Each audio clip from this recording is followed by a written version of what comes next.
सृष्टि सुंदर सरल रहे, सृष्टि सुंदर सरल रहे। यूएसएड, मोमेंटम और स्मार्ट के सहयोग से अर्पा रेडियो की प्रस्तुति हिंसा को नो। समझ प्रेम सम्मान का आपस में अनुबंध रहे। महिलाएं अपने आप को असहाय न समझे। हिंसा के खिलाफ छोटी छोटी लेकिन महत्वपूर्ण जानकारी देने वाला कार्यक्रम हिंसा को नो। महिलाओं पर होने वाली शारीरिक या मानसिक हिंसा पर आधारित साप्ताहिक कार्यक्रम हिंसा को नो।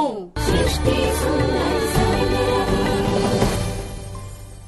अर्पा रेडियो सुनैया जम्मो श्रोता संगवारी मनला मातृका औ संज्ञा के जय जोहार राम राम। और एक फेर हमन आगे हन आप मन करा गोठ बात करे बर लिंग भेद और हिंसा आधारित कार्यक्रम मा जेखर नाव है हिंसा को नो।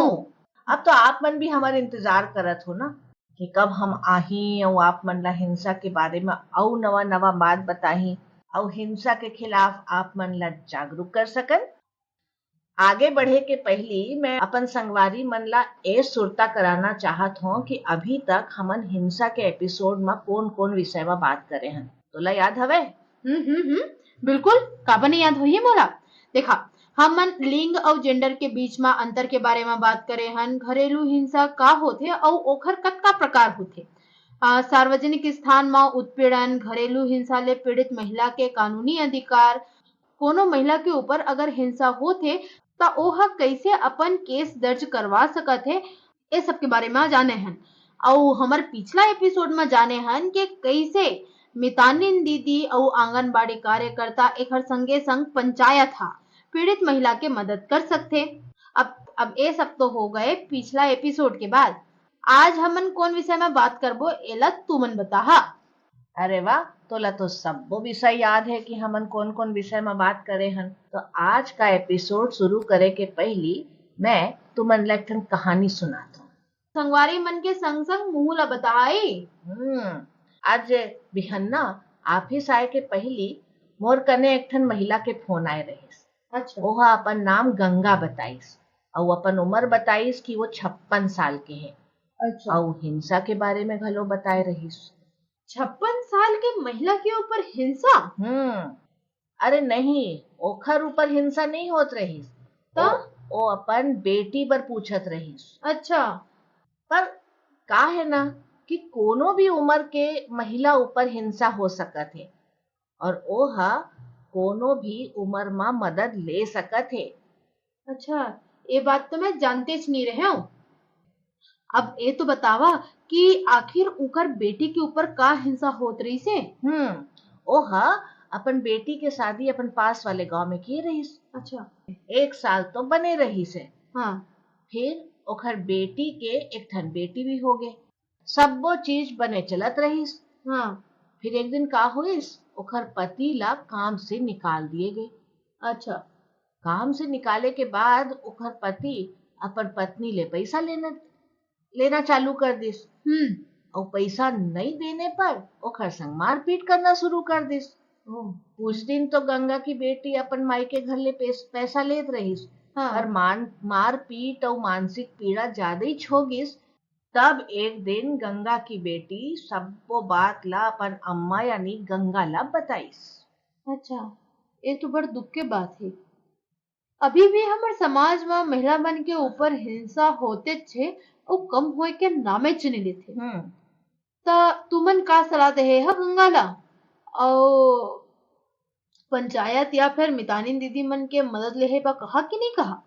ये सब तो गंगा पहले ही कर चुके रहीस। हाँ। मैं ओला सखी वन स्टॉप सेंटर में जाए के सलाह दिए हूँ। अच्छा। पीछू के एपिसोड में बताए रहे ना कि कैसे एक ठन महिला अपन घरेलू हिंसा के केस दर्ज करा सकत है। सखी वन स्टॉप की जानकारी के लिए सीधा चलते हैं अपन सखी सेंटर के कोऑर्डिनेटर पास और ओखर से जानते हैं कि कैसे सखी सेंटर महिला के मदद कर सकत है। नमस्ते मैडम, आपका स्वागत है हमारे इस प्रोग्राम में जिसका नाम है हिंसा को नो। और आप हैं मीनाक्षी पांडे, संचालिका सखी one stop centre Bilaspur. Madam, सबसे पहले हमारा सवाल ये है कि सखी वन स्टॉप सेंटर है क्या? सखी वन स्टॉप सेंटर एक आपातकालीन सेवा है जो महिलाओं को 24 घंटे प्रदान की जाती है। इसमें महिलाओं को हम 5 प्रकार की सुविधाएं देते हैं।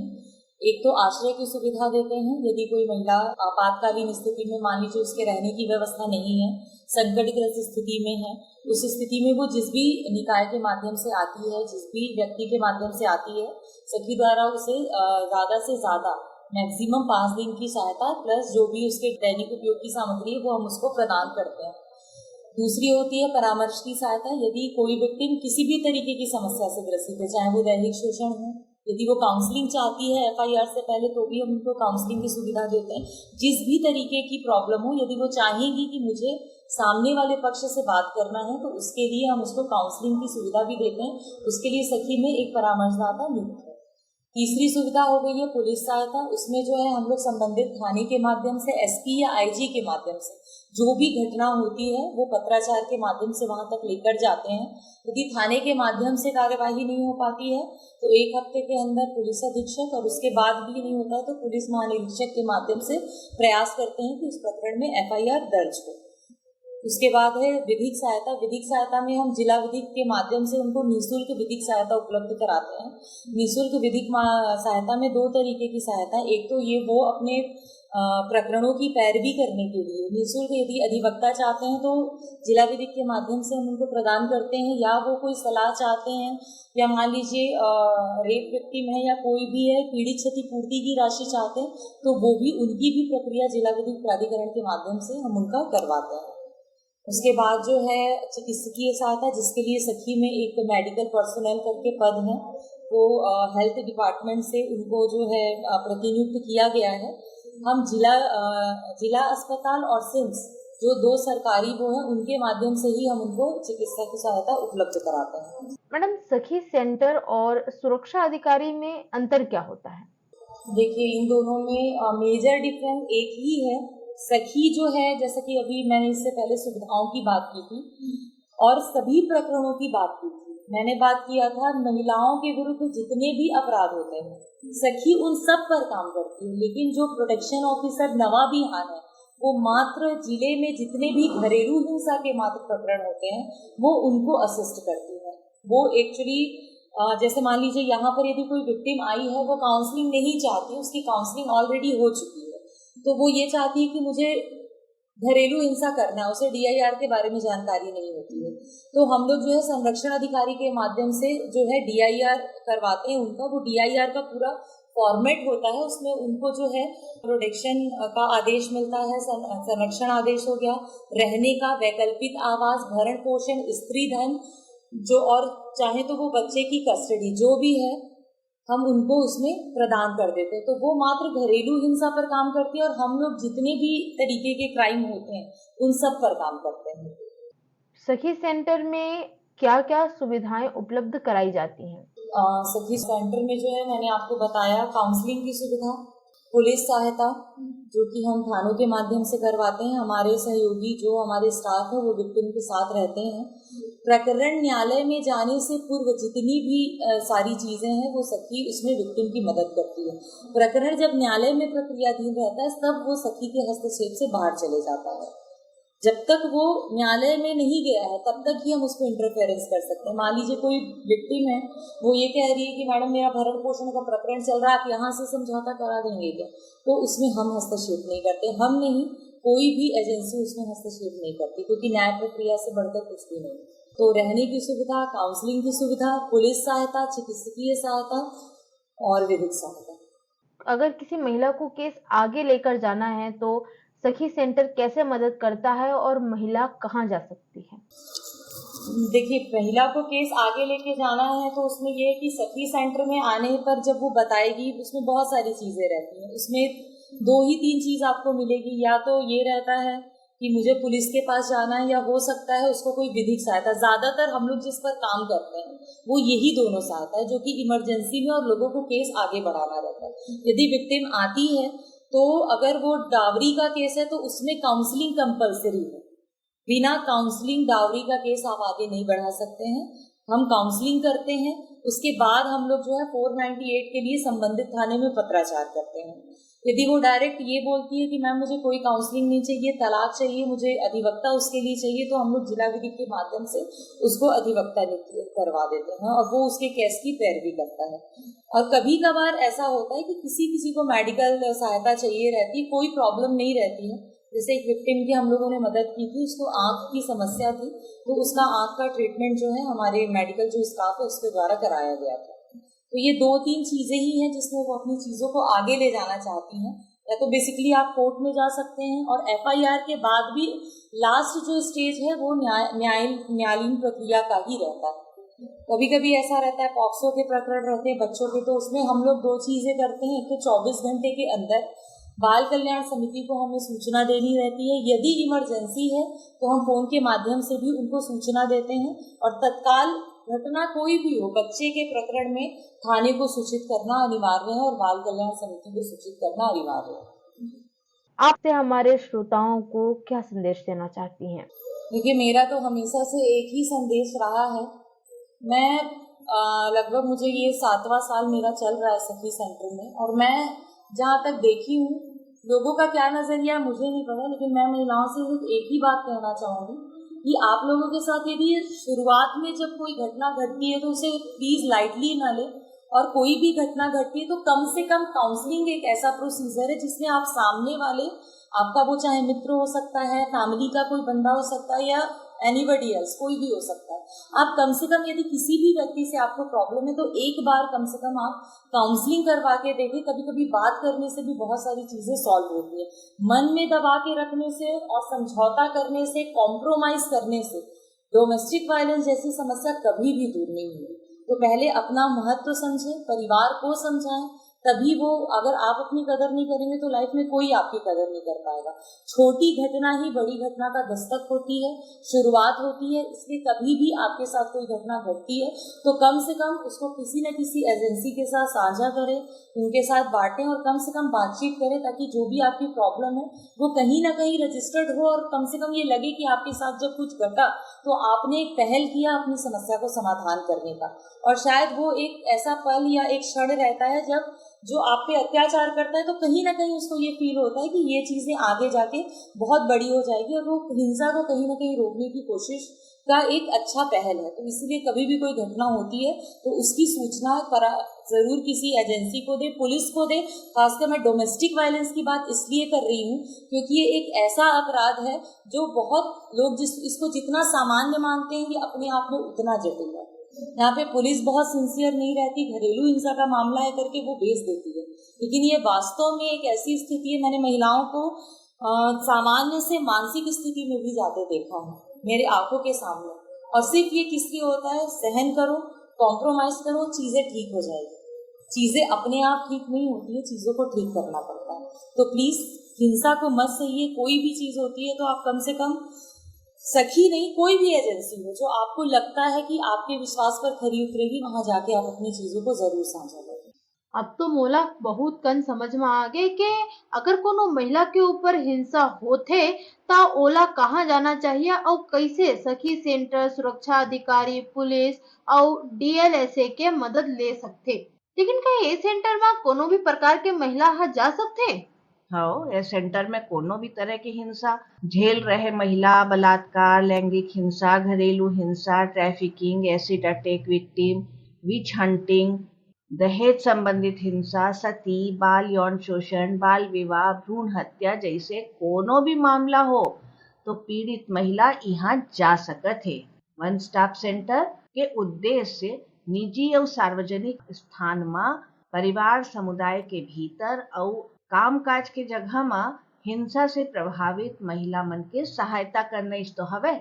उम्र, वर्ग, जाति, शिक्षा की स्थिति, वैवाहिक स्थिति, नस्ल और संस्कृति पर ध्यान दिए बिना शारीरिक, यौन, भावनात्मक, मनोवैज्ञानिक और आर्थिक शोषण का सामना करे वाले महिला मन के समर्थन और निवारण की सुविधा दिए जाते। यहाँ यौन उत्पीड़न के प्रयास, यौन उत्पीड़न, घरेलू हिंसा, तस्करी, सम्मान संबंधी अपराधों, एसिड अटैक या फिर वो टोनही प्रताड़ना, ये सब के कारण कोनो प्रकार के हिंसा का सामना करे वाले पीड़ित महिला को विशेष सेवाएं प्रदान किए जाते वन स्टॉप सेंटर में। और ये पीड़ित महिला 5-6 दिन तक अपन 8 साल के छोटे बेटे और बेटी संग यहाँ रह भी सकत है। अच्छा, और एकर साथ साथ संगवारी मन ला एक ठन अउ बात बतात हूँ कि सखी सेंटर के साथे साथ पीड़ित महिला हा पुलिस के सहायता घलोक ले सकत है। अगर कोनो भी महिला हा काफी लंबा समय ले हिंसा ले जूझत है त ओहा सीधा पुलिस स्टेशन जाके अपन शिकायत दर्ज करवा सकत है। अगर महिला के संग ओखर पति या पति के घर वाला मन क्रूरता करथे त महिला हा पुलिस स्टेशन में जाके सेक्शन 498 ए यानी 498 ए इंडियन पिनल कोड IPC के तहत FIR दर्ज करवा सकत है।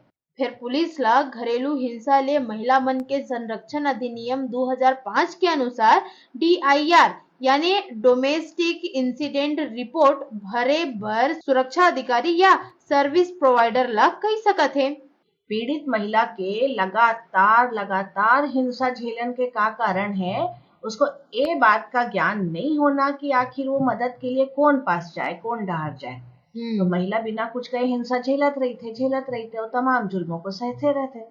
खुशी की बात तो ये है कि घरेलू हिंसा अधिनियम 2005 के अंतर्गत under the prevention of domestic violence यानी कि एक नियम है, एक्ट है 2005 जौन में अन्य सेवा प्रदाता और सुरक्षा अधिकारी प्रोटेक्शन अधिकारी रहते महिला मन के सुरक्षा बर हर वक्त उपस्थित रही थे। अच्छा, और ये अधिनियम के अंतर्गत न्यायालय खुद ओखर तरफ ले कोनो दूसर आदमी घरेलू हिंसा के घटना के जानकारी संरक्षण अधिकारी नहीं तो सेवा प्रदाता ला ईमेल और टेलीफोन द्वारा भी दे सकत है। एक दिन हो या रात कोनो समय किए जा सकत है। सुरक्षा अधिकारी या फिर ये जो सेवा प्रदाता अधिकारी होते ना, तब वो इस स्थान पर जाते जहां पर घटना हुए है और घरेलू घटना रिपोर्ट को दर्ज कराते और एक तुरंत बाद एक घरेलू घटना ला कोर्ट में पेश करते, मजिस्ट्रेट ला रिपोर्ट करते काबर के कि यह सुनिश्चित किया जा सके कि महिला सुरक्षित है और हिंसा बंद हो गए है। ऐसे आपातकालीन स्थिति में महिला मन के सहायता और सुरक्षा बर और ओला डोमेस्टिक इंसिडेंट रिपोर्ट दर्ज कराए बर ओखर पास जाए के जरूरत नहीं है। अच्छा, तो संगवारी हो आशा करत हन के आज के एपिसोड में आप सब झन ला सखी सेंटर, सुरक्षा अधिकारी, पुलिस और DLSA के भूमिका मन के बारे में बहुत कुछ जाने बर मिलत होगी। तो संगवारी मन, अगर आप मन के कोनो करीबी या परिचित वाले कोई महिला के ऊपर हिंसा होत है तो आपको पता है वो मन ला का सलाह देना है या वो मन ला कहाँ जाए बर कहना है। और अगर ये एपिसोड सुने के बाद या सुने के पहले आप मन कोनो भी महिला के हिंसा ले निकले में मदद करे हा तो वो कहानी ला आप मन ला पहुंचाना है हमार रेडियो स्टेशन तक। और कैसे पहुंचा हा तो आप मन व्हाट्सएप कर सकत हा हमार अरपा रेडियो के नंबर में। और अरपा रेडियो के व्हाट्सएप नंबर तो याद होए गए होगी आप मन ला 9179132444। एक साथे साथ आप मन मेल खलक कर सकत हा अरपा रेडियो के ईमेल आईडी में। ईमेल आईडी का है बताओ? हाँ, अरपा रेडियो ARPAARADIO@gmail.com। आप मन के एक कहानी ला हमन अपन रेडियो के माध्यम ले और सब श्रोता मन करा पहुंचाबो ताकि आपके कहानी ले और दूसर मनखे मन प्रेरित हो सके और तोहर कहानी के संग गोपनीयता घलो बरतबो। हाँ, तो चलो संगी मन, अब समय हो गए है आप मन से विदा कहे बर। अगर आप मन ला कोनो सवाल है तो हमन से फोन करके पूछ सकत हो। और अगर कोनो महिला को हिंसा में रोके के मदद चाहत हो आप मन तो आप कौन से नंबर में फोन करबो? 181 या फिर 112। उधर नहीं है, इधर ही खत्म तो रखा अपन और अपन आसपास के ध्यान और देवा हमन ला इजाजत। जय जोहार, राम राम। और कहा हिंसा को नो। सृष्टि सुंदर सन रही।